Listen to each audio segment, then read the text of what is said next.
ये दिल्ली एनसीआर है दोस्तों। यहाँ हर शख्स का एक ही ख्वाब होता है कि उसका भी एक आशियाना हो, पर हर किसी को ये खुशी नसीब नहीं होती। कईयों के साथ धोखा भी हो जाता है।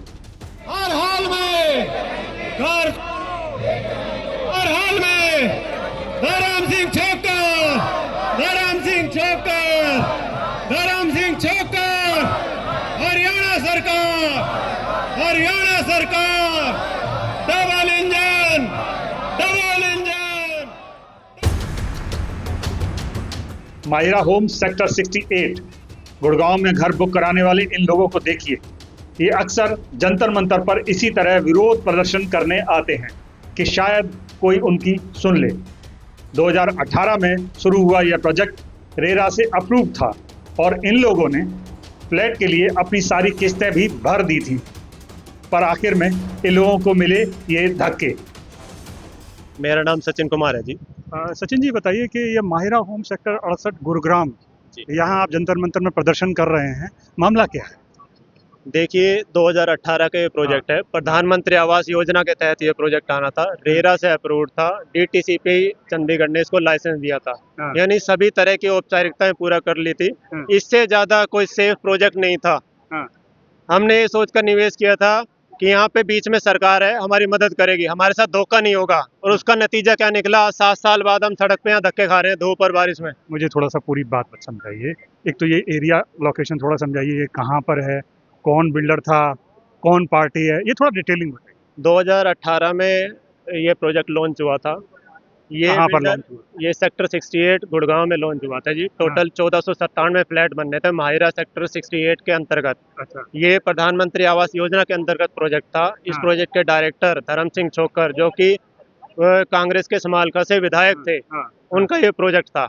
और जैसा मैंने बताया आपको कि डीटीसीपी ने लाइसेंस दिया था। डीटीसीपी थोड़ा बताइए। DTCP district town and country planning Chandigarh, जो कि पूरे हरियाणा में जो भी प्रोजेक्ट इशू होते हैं उनके लाइसेंस अथॉरिटी यही है। ठीक है जी। और कौन कौन पार्टी इसमें शामिल? जी, इसमें रेरा का, जैसे आपको पता होगा, 2013 में रेरा का गठन हुआ था। हर स्टेट का अलग अलग रेरा नाम से, जैसे हमारे हरियाणा में हरियाणा रेरा के नाम से अथॉरिटी बनी हुई है, जिसका एकमात्र काम था कि हमारे जैसे उपभोक्ताओं के हकों की रक्षा करना। तो ये प्रोजेक्ट रेरा अप्रूव था, आप ये कहना? बिल्कुल, रेरा से अप्रूव था। डीटीसी पे लाइसेंस मिला हुआ था। यहाँ तक कि रेरा ने इस प्रोजेक्ट में हमें कह रखा था कि हमें हर 6 महीने में पेमेंट करनी है, चाहे बिल्डर एक भी ईंट ना लगाए।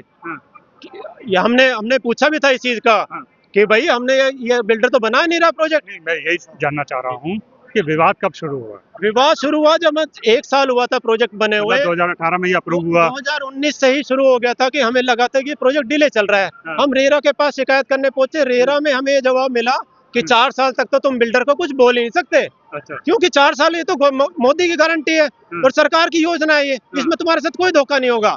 हम कहा भी कि भाई बिल्डर तो कुछ काम कर ही नहीं रहा इस पे, क्योंकि इसमें कोई तुम्हारा सिर्फ एक काम है, पेमेंट देना, और वो हमें पूरी धमकी के साथ। आपने ये कहा कि ये रेरा ने आपसे कहा? जी बिल्कुल, रेरा के कानून में ये कि हमें हर 6 महीने में पेमेंट देनी ही देनी है, चाहे बिल्डर एक भी ईंट ना लगाए।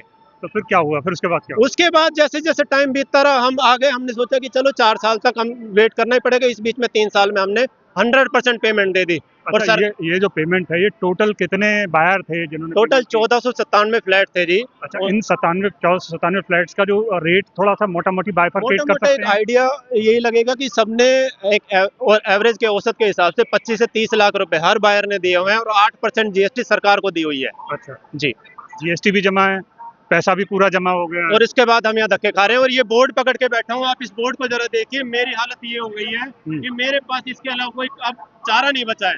हरियाणा सरकार खट्टर के टाइम से लेके सीएम साहब के पास भी मैं 2 बार हो आया। आप अभी जो हरियाणा के सीएम हैं, अभी हाल में 1 महीने पहले मैं सीएम नायब सिंह सैनी जी से मिलकर आया चंडीगढ़ में। उन्होंने मुस्कुराते हुए आश्वासन दिया कि डीटीसीपी चंडीगढ़ चले जाओ, वहां तुम्हारा काम हो जाएगा। डीटीसीपी ने कहा कि रेरा करेगा तुम्हारा काम। रेरा के पास आए, उन्होंने धमका के भेज दिया कि फाइल चंडीगढ़ भेजी हुई है, हमारा काम नहीं और यहाँ आने की जरूरत नहीं है। अच्छा। ये हाल है। जो अथॉरिटी हमारे लिए बनाई हुई है, हमारे टैक्स के पैसों से पल रहे हैं, उनका ये हाल है कि हमें वो कीड़े मकोड़े समझते हैं। लानत है ऐसी पढ़ाई पर, और लानत है ऐसे अफसरों पर। आप और पॉलिटिकली और कहाँ किससे मिलने गए, किसी ने मतलब और किसी ने कोई सुनवाई के लिए सपोर्ट किया, कोई बीच में आया? देखिए, मैं आपको ये बता दूं, मैंने आपको बताया कि कांग्रेस के विधायक का ये प्रोजेक्ट है और हरियाणा और केंद्र में चल रही है बीजेपी की डबल इंजन सरकार। इस हिसाब से तो उन्होंने बिल्डर को टांग देना चाहिए था। लेकिन यहाँ आके पता चलता है कि सारे के सारे एक हैं। ये सारे के सारे एक ही थाली के चट्टे बट्टे हैं और ये सिर्फ मौका देखते हैं कि कौन से 5 साल में किसने लूटना है। मुझे ये बताइए कि ये जो बायर हैं वो खाली गुड़गांव के हैं या दिल्ली एनसीआर के हैं, अक्रॉस इंडिया से? जी, वैसे तो अक्रॉस इंडिया से, लेकिन मैक्सिमम 80% बायर दिल्ली एनसीआर का। दिल्ली एनसीआर का। तो अब आप जब ये आंदोलन कर रहे हैं तो कहीं से कोई सपोर्ट के लिए आपके पास आया, मिलने आया, कहा कि नहीं हम देखेंगे इसको? सपोर्ट तो दूर की बात है, हमें हर जगह से दुत्कार के भेज दिया जाता है, क्योंकि हमारे तरफ से पेमेंट जा चुकी है सबकी। उनको पता है इनके यहाँ से अब चवन्नी तो मिलनी नहीं, तो वो क्या करेंगे सपोर्ट? वो एक वोट बैंक देखते हैं, जबकि हम एक वोट बैंक तो है नहीं, एक लोअर मिडिल क्लास फैमिलीज हैं जी। हमारे पास किसी तरह कोई सपोर्ट नहीं, जो भी कुछ हम कर रहे हैं धक्का अपने दम पे कर रहे हैं। अब इस सिंगल मदर को देखिए, इन्होंने भी माहिरा होम्स में घर बुक कराया था, लेकिन अब धक्के खा रही हैं। अपना बेटा भी कहीं छोड़ नहीं सकती और प्रदर्शन के दौरान वे उसे साथ रखती हैं। मेरा नाम प्रेरणा महाजन है। आप अपने बच्चे के साथ आई हैं, क्या कहेंगे? मैं ये कहूंगी, मैंने महिरा में अपना बुक करवाया था घर, जब ये 1 साल का था और आज ये 9 साल का होने वाला है, पर मेरे को घर नहीं मिला। मैं इस बच्चे को लेके धक्के खा रही हूँ। मेरे पास कोई घर नहीं है, कुछ नहीं है। गवर्नमेंट को पैसे दे दिए, सबको पैसे दे दिए, पर मेरे हाथ में तो कुछ भी नहीं है। इसको लेके मैं दर दर धक्के खा रही हूँ। अच्छा, कोई सुनता नहीं है आपको? कोई भी नहीं सुन रहा, कोई गवर्नमेंट नहीं सुन रही, कोई नहीं सुन रहा। ईडी के पैसे दिए हमने, सब पैसे दे दिए, बताइए कहाँ जाएं अब? जीएसटी दिया, सब कुछ दे दिया, अब कहाँ जाएं? 100% पेमेंट लेने के बाद भी ये सब हो रहा है। अच्छा, आप रहते कहाँ पर हैं? मैं दिल्ली में रहती हूँ। दिल्ली में? तो आप जॉब मेरे पास अपने घर नहीं है, जॉब नहीं है, कुछ भी नहीं है। अभी मैं सिंगल मदर हूँ, मैं अपनी मम्मी से पैसे ले रही हूँ। अच्छा, मेरे को था कि मेरी मम्मी ने पेंशन के पैसों से अपना घर लेके दिया और आज वो भी घर नहीं मिल रहा। मेरे पास तो कुछ भी नहीं है। कोई सुनवाई के लिए नहीं आया, किसी ने सपोर्ट नहीं किया?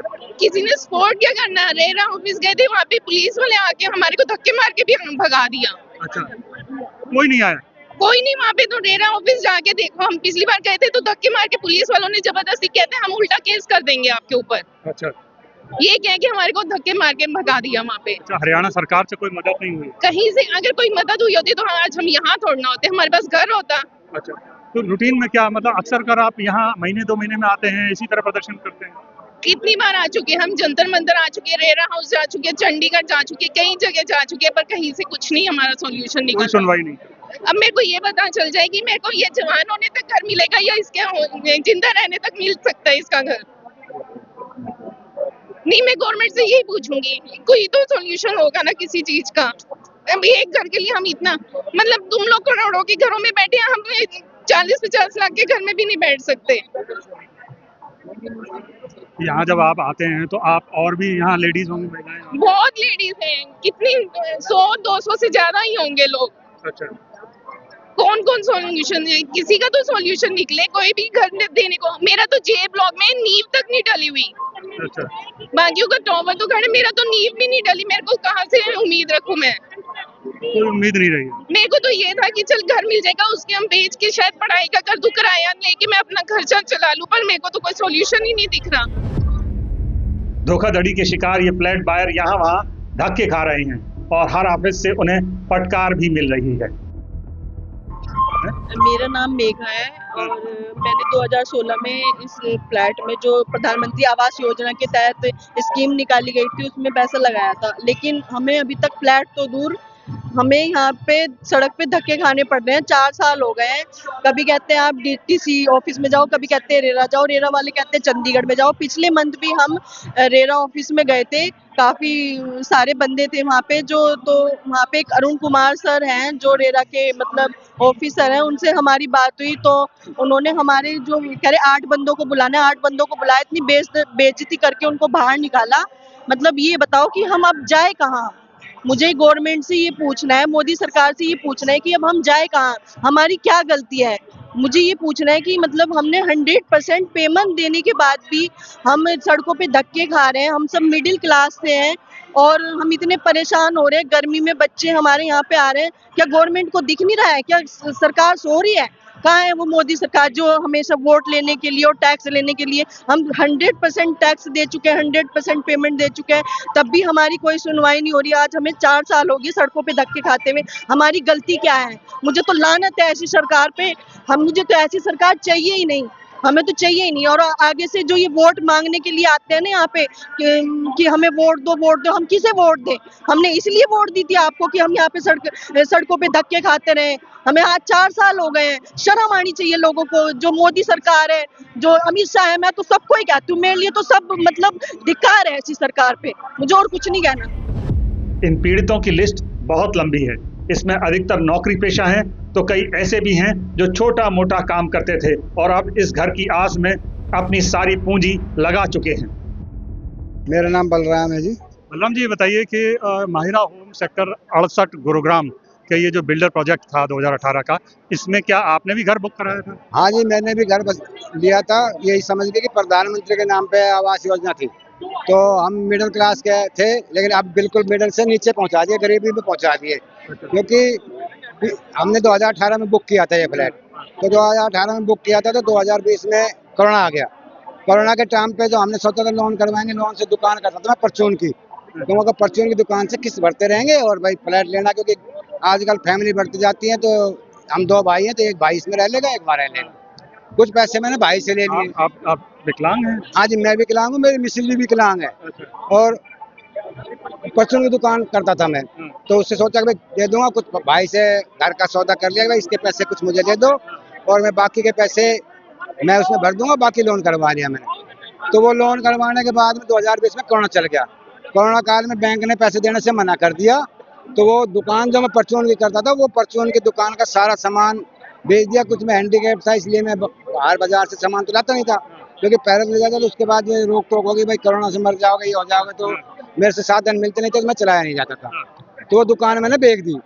अब मैं धोबी घर का ना घाट का, नहीं तो मेरे पास में घर है, क्योंकि वो घर मैंने भाई को दे दिया है। वो तो उसकी हमदर्दी लगा लो, क्योंकि हम दोनों मियां बीवी हैंडीकैप्ड है, तो उसकी दया लगा लो जो उस घर में रह रहे हैं। वैसे हमारा कोई हक नहीं उस घर में रहने का। दूसरी बात, बेरोजगार हो चुका हूँ भाई। थोड़ा बहुत पिताजी के पास से एक भैंस बांध रखी है मैंने, उस भैंस का कर खुर के काम करते दूध बेच के, लेकिन घर कुछ नहीं मिल रहा। सरकार, सरकारी बाबू और बीजेपी सरकार, कांग्रेस सब मिले हुए हैं, कोई घर नहीं दे रहा। मैंने तो इच्छा मृत्यु भी मांगी थी, गुड़गांव डीसी साहब को इच्छा मृत्यु का पोस्टर दिया था, लेकिन कोई नहीं। ये मेरे छपवाया उन्हें ये लिख रहा है इच्छा मृत्यु का। मैं कह रहा हूँ घर नहीं दो तो कम से कम इच्छा मृत्यु दे दो। मोदी साहब हमारी आवाज सुनो, मुझे घर नहीं तो इच्छा मृत्यु दे दो, मैं तैयार हूँ। मेरा सवाल सरकार से है, जब सब कुछ कागजों पर अप्रूव था, तो इन परिवारों की क्या गलती है? क्यों इन्हें कभी चंडीगढ़ तो कभी रेरा ऑफिस तो कभी हरियाणा सरकार के मंत्रियों के सामने जाकर गिड़गिड़ाना पड़ रहा है? कब इनकी सुनवाई होगी? जान लीजिए, यहाँ मौजूद हर शख्स की एक कहानी है, और वो कहानी चीख चीख कर बताती है कि सिस्टम बहरा है, बहरा है, बहरा है। अगर ऐसा ना होता तो सालों बाद भी ये बेचारे यूं मारे मारे ना फिरते। और हाल में धरम सिंह छोक्कर, धरम सिंह छोक्कर, धरम सिंह छोक्कर।